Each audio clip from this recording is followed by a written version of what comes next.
अच्युतं केशवं रामनारायणं कृष्णदामोदरं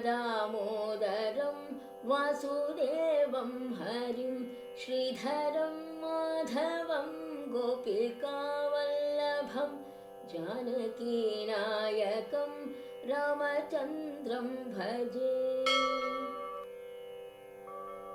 अच्युतं केशवं सत्यभामाधवं माधवं श्रीधरं राधिकाराधितम् इन्दिरामन्दिरं चेतसा सुन्दरं देवकीनन्दनं नन्दजं सन्दधे।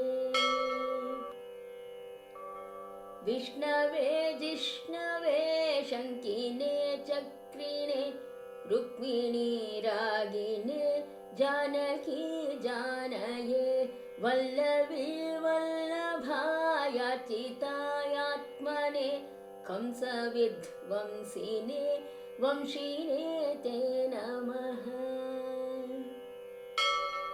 कृष्ण गोविन्द हे रामनारायण श्रीपते वासुदेवाजित श्रीनिधे अच्युतानन्त हे माधवाधोक्षज द्वारकानायक द्रौपदी रक्षक। राक्षस शोभित सीतया शोभितो दण्डकारण्यभू पुण्यता कारणं लक्ष्मणेनान्वितो वानरैः सेवितो अगस्त्य सम्पूजितो राघव पातु माम्।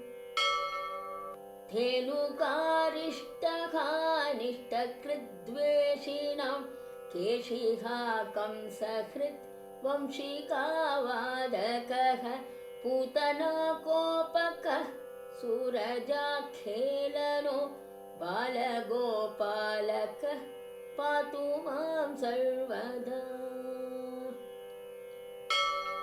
विद्युदुद्योतवत् प्रस्फुरद्वाससं प्रावृढं भोदवत् प्रोलसद्विग्रहं वन्ययामालया शोभितोरस्थलं लोहिताग्रिद्वयं वारिराक्षं भजे।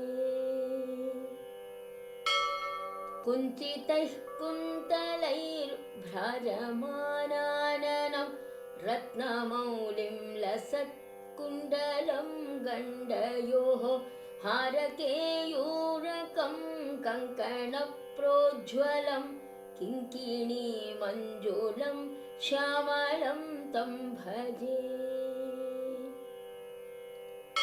अच्युतस्याष्टकं यः पठेदिष्टदं प्रेमतः प्रत्यहं पुरुषसस्पृहं वृत्ततः सुन्दरं वेद्य विश्वम्भरं तस्य वश्यो हरिर्जायते सत्वरम्।